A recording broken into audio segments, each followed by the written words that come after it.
ನಾನು ಕೇಳಿದೆ ಅಮ್ಮ, ನಿರೀಕ್ಷೆ ಇಲ್ಲವೇ ಇಂಥ ಮಾತು ನನ್ನ ಅಮ್ಮನ ಬಾಯಿಂದ ಬರ್ತದೆ ಎನ್ನುವುದಾಗಿ ಸಂತೋಷದಿಂದ ಒಪ್ಪಿದವ ನಾನು. ಆ ಕ್ಷಣವೇ ಅವರ ಸಿಡಿಲೊಂದು ತಲೆ ಮೇಲೆ ಅಪ್ಪಳಿಸಿದ ಹಾಗಾಯ್ತು.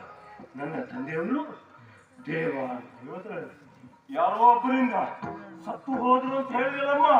ಅಪ್ಪ ಸತ್ತು ಹೋದ ತಾಯಿ ಸಾವಿಗೆ ಕಾರಣ.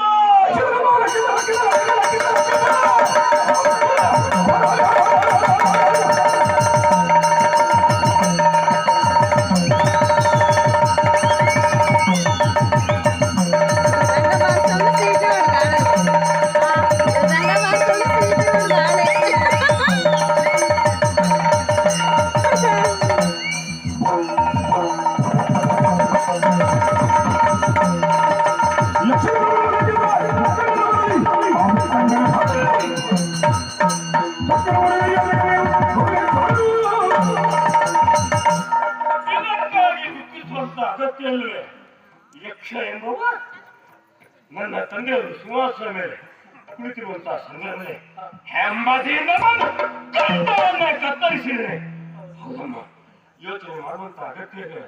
ಆ ಯಕ್ಷರ ಗಮನ ಲೆಕ್ಕಿಸುವುದೇ ಇಲ್ಲ.